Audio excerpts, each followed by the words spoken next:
Selamat malam. Selamat malam Pak Raga. Ya, baik. Apakah ada yang bisa saya bantu?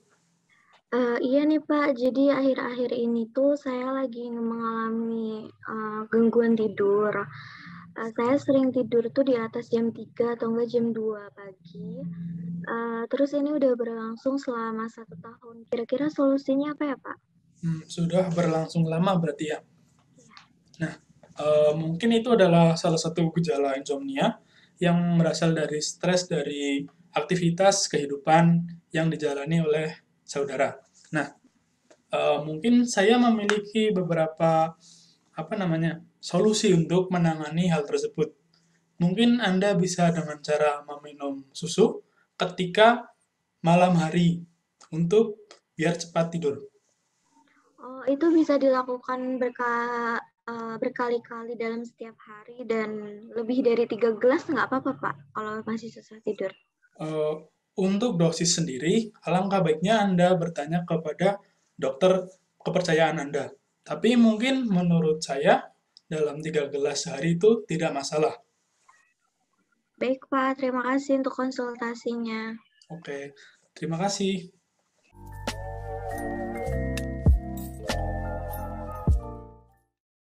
Halo, selamat malam. Ada yang bisa dibantu, Dek?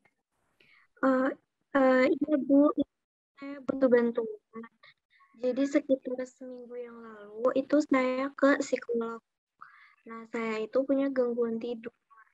Nah, saya dianjurkan untuk minum kopi dalam sehari itu 5 kali dan akhirnya saya jadi tidak bisa tidur, Mak. Saya rasa itu psikolognya gadungan deh, Bu. Itu kamu konsultasi sama psikolog siapa ya, kalau saya boleh tahu? Saya cuma kenalnya namanya Raga, Bu. Raga, oh iya. Terus kamu konsultasi lewat apa?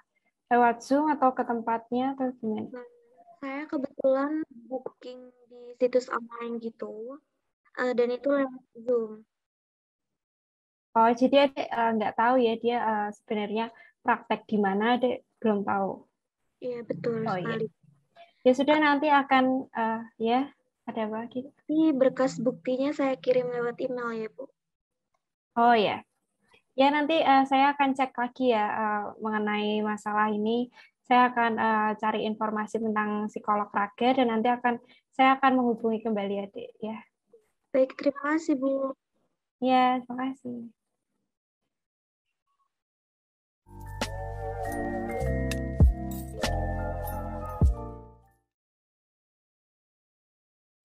Selamat malam semua dari psikolog Raga dan Ade Natasha. Di sini saya mau membahas masalah pengaduan kemarin yang dilakukan oleh adik Natasha. Katanya adik Natasha memiliki gangguan tidur dan berkonsultasi dengan psikolog Raga. Lalu psikolog Raga memberikan uh, saran untuk meminum kopi 5 kali sehari. Dan setelah kemarin saya cross check ke psikolog Raga, katanya ia tidak memberikan konsultasi seperti itu, Adik Natasha. Bagaimana itu? Seingat saya sih kemarin Keragam nyuruh saya untuk minum kopi 5 kali. Ya, apa ada buktinya, Saudara Iksan?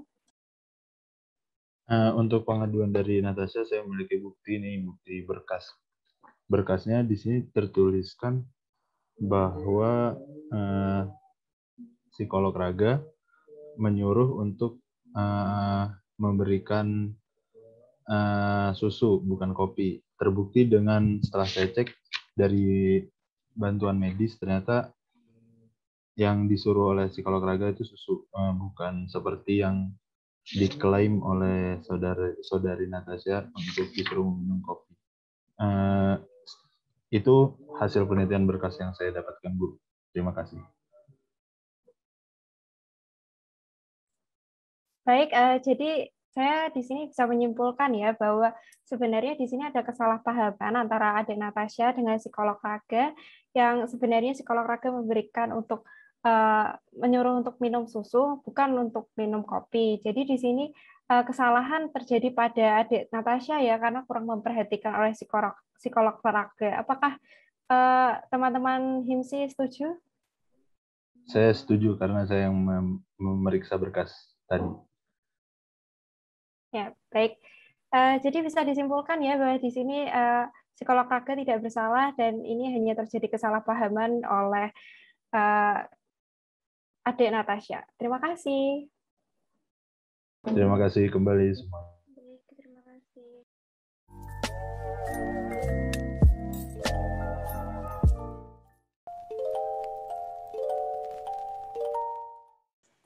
Halo Nat, apa kabar? Halo Ga, apa kabar? Kamu juga? Aku baik nih. Oh baik. Oke, aku juga baik sih. Tapi kamu kalau nggak salah itu anak jurusan psikologi kan? Iya bener, aku jurusan psikologi di UNES. Kamu PGSD juga kan? Kita satu universitas nih. Iya, kita satu universitas, tapi kan kita beda jurusan. Aku boleh minta tolong nggak? Boleh apa tuh Ga? Kamu kan anak jurusan psikologi kan? Nah, aku tuh mau minta tolong. Temanku tuh suka ngelantur sendiri gitu, kayak cerita-cerita yang halu lah ibaratnya. Eh, Kalau misal konseling ke kamu aja gimana? Biar nggak bayar. Aduh, sebenarnya sih aku pengen bantu ya. Cuman di psikologi itu ada kode etik di mana aku tuh nggak bisa apa ya nge-counseling orang lain karena aku masih jadi ilmuwan psikologi, aku masih seorang mahasiswa. Mungkin teman kamu ini kalau misalnya mau ke psikolog, aku bisa kenalin ke salah satu dosen aku yang juga seorang psikolog sih, kalau kamu mau. Oh, Itu gak gimana? berarti itu nggak boleh ya? Misal apa? Belum jadi psikolog tapi nggak boleh curhat gitu. Bukan gak boleh curhat sih, cuman kalau semisalnya konseling secara profesional, seorang ilmuwan psikologi itu nggak boleh untuk melakukan hal kayak gitu. Oke. Berarti aku bakal nyaranin ke dia buat ke psikolog asli aja ya. Iya, benar. Oke. Boleh kayak gitu. Oke, makasih Nat. Oke, sama-sama, Ga.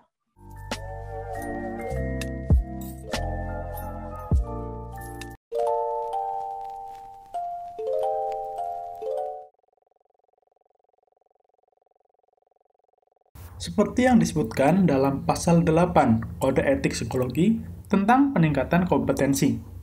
Psikolog dan atau ilmuwan psikologi wajib melaksanakan upaya-upaya yang berkesinambungan guna mempertahankan dan meningkatkan kompetensi mereka. Dalam hal ini, psikolog dan atau ilmuwan psikologi harus terus menggali informasi baru dan meningkatkan kompetensi mereka setiap saat. Masa belajar atau penambahan ilmu tidak hanya terjadi ketika mereka menjadi mahasiswa saja. Hal tersebut terjadi karena permasalahan tiap zaman akan terus berubah-ubah, karena perilaku manusia akan berubah seiring dengan perubahan zaman itu sendiri. Sebagai ilmuwan psikologi dan atau psikolog, jika mereka tidak meningkatkan kompetensinya, maka mereka akan kesusahan atau bahkan tidak dapat menyelesaikan permasalahan di waktu yang akan datang. Serta sisi buruknya, mereka dapat menyebabkan bekerja dengan tidak secara profesional. Seperti dalam contoh yang akan kami berikan, contoh yang pertama adalah permasalahan mengenai eating disorder. Pada zaman dahulu, permasalahan ini tidak terlalu banyak orang yang mengetahui dan mengalaminya. Namun, dengan seiringnya waktu, eating disorder ini menjadi salah satu isu di kalangan para remaja, terutama remaja perempuan. Oleh karena itu, seorang psikolog dan atau ilmuwan psikologi harus mampu untuk menangani kasus atau permasalahan ini dengan cara meningkatkan kompetensi mereka. Misalnya dengan cara membaca jurnal dan atau studi kasus dengan kasus yang terjadi saat ini.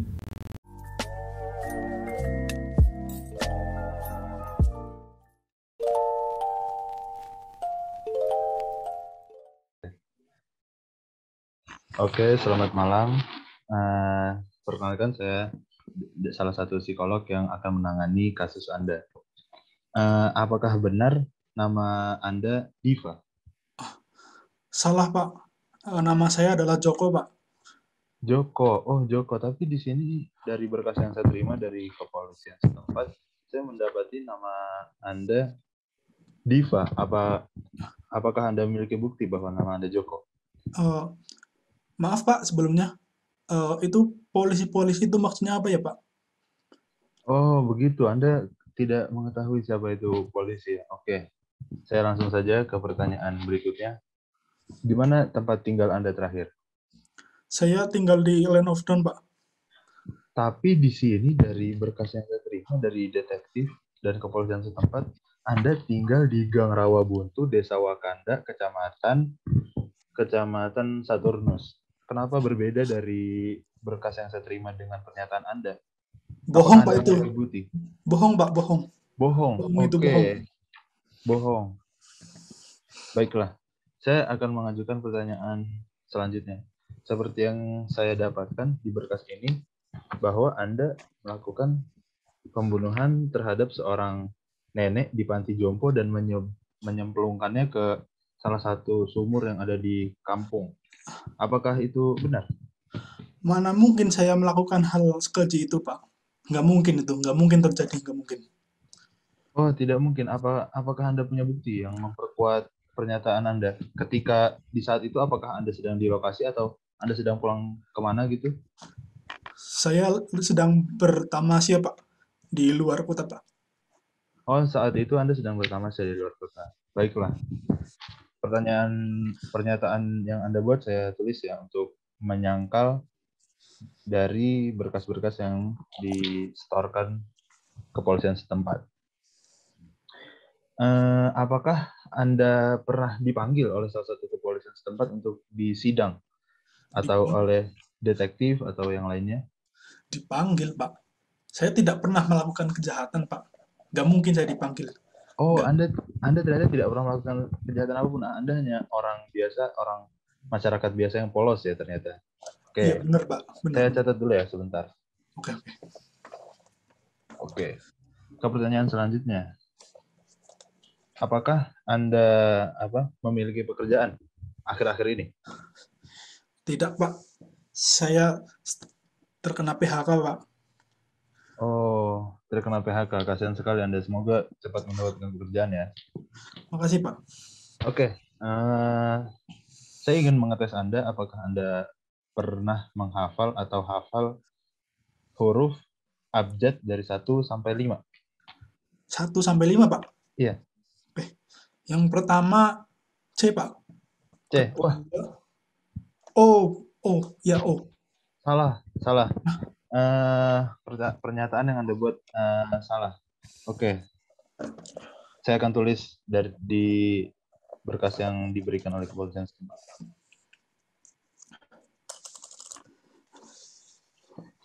Oke, dari berkas ini saya mendapati bahwa tadi kan Anda setelah ditanyakan melakukan pembunuhan terhadap seorang nenek tua, Anda menjawab tidak pernah melakukannya.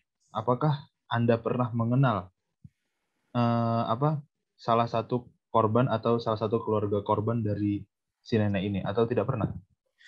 Memang, Pak, saya mengenal dengan nenek itu, Pak. Ketika kecil, saya sering dirawat oleh nenek itu, Pak.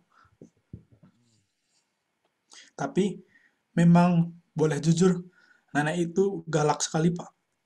Oke, berarti nenek itu galak, tapi Anda tidak sampai melakukan pembunuhan terhadap nenek itu ya? Tidak mungkin, Pak. Oke. Saya tidak mungkin. Berarti jasad yang ditemukan oleh kepolisian yang dimutilasi dibungkus kain kafan dan dimasukkan ke kresek sampah itu bukan hasil pembunuhan yang Anda buat ya? Bukan, Pak. Jelas bukan. Jelas bukan ya. Oke, pernyataan yang cukup meyakinkan bagi saya. Oke, maka dari itu pernyataan saudara akan saya tulis dan akan saya ajukan banding kepada majelis hakim atau pihak terkait. Terima kasih atas waktunya kepada saudara Joko yang telah meluangkan waktunya. Saya mengucapkan silahkan untuk melakukan kegiatan yang lainnya. Terima kasih. Wassalamualaikum warahmatullahi wabarakatuh. Waalaikumsalam, Pak. Terima kasih, Pak. Oke.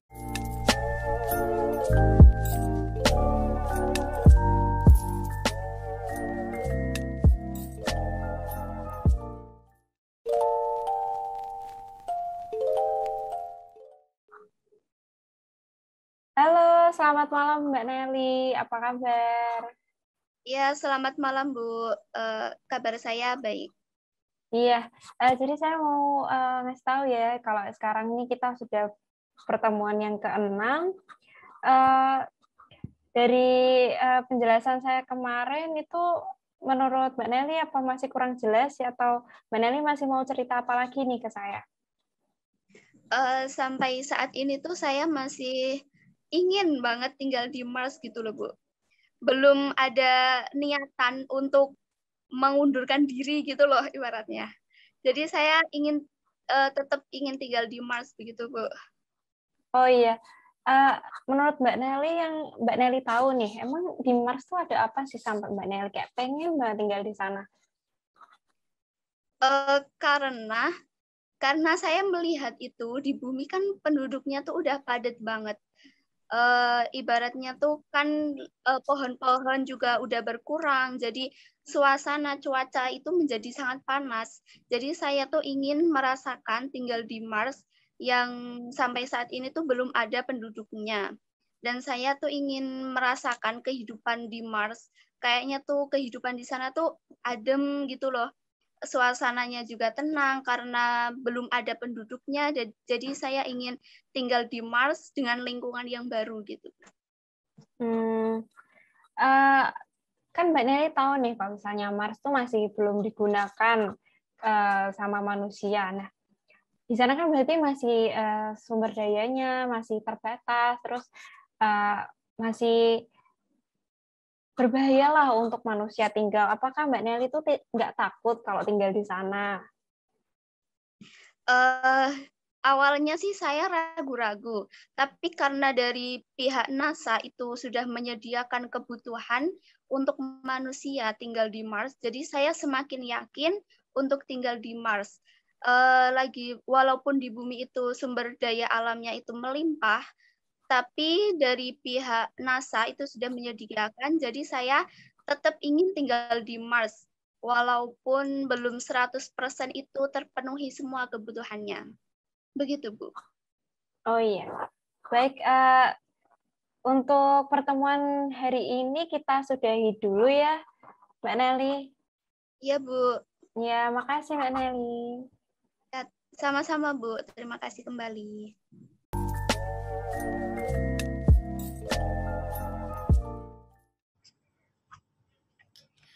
Halo Van, gimana nih kabarnya akhir-akhir ini? Halo Nat, baik nih. Akhir-akhir ini lagi banyak klien ya aku. Kliennya gimana tuh? Ada yang nggak beres nggak? Apa? Maaf, putus-putus. Kliennya ada yang nggak beres atau ada yang nggak benar atau baik-baik aja semuanya?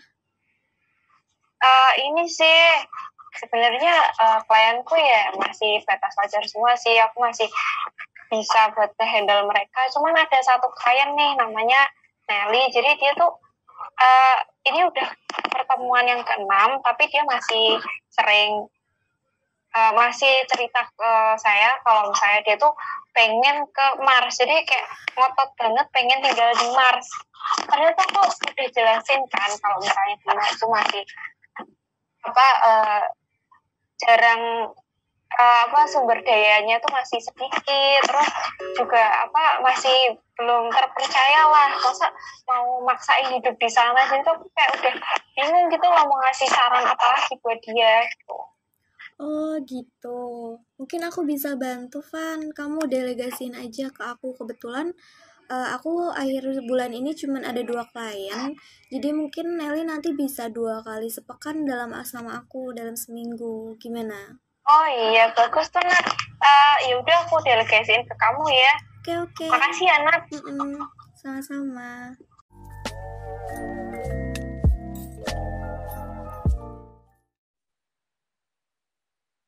Halo, selamat malam Mbak Nelly. Jadi di sini saya mau ngasih tahu ya Mbak, kalau misalnya sepertinya pertemuan yang ke depan ini saya sudah tidak bisa menjadi psikolognya Mbak Nelly. Soalnya yang pertama kita sudah kemarin terakhir kita udah pertemuan yang ke-6 ya Mbak, tapi Mbak Nelly masih belum mendapatkan jawaban yang pasti dari saya. Ya daripada Mbak Nelly nanti kelamaan untuk bisa dapat jawaban, ya saya kasihan juga sama Mbak Nelly gitu. Yang kedua, saya juga punya klien yang cukup banyak akhir-akhir ini, jadi saya juga fokusnya fokus saya masih terbagi-bagi, jadi saya memutuskan untuk mengurangi klien saya. Dan di sini saya sudah ada teman psikolog saya yang sudah bersedia untuk saya delegasikan Mbak Nelly ke teman psikolog saya, namanya Mbak Natasha. Ya, bagaimana Mbak Nelly bisa bersedia tidak untuk didelegasikan ke teman saya? Iya Bu, nggak apa-apa. Saya siap. Oh iya. Bagaimana Mbak Natasha? Nanti mungkin kita bisa bertemu 3 kali dalam seminggu biar intensif dan lebih baik ke depannya ya. Iya Bu. Terima kasih Bu. Ya, makasih ya Mbak Nelly atas pengertiannya. Ya, sama. Terima kasih.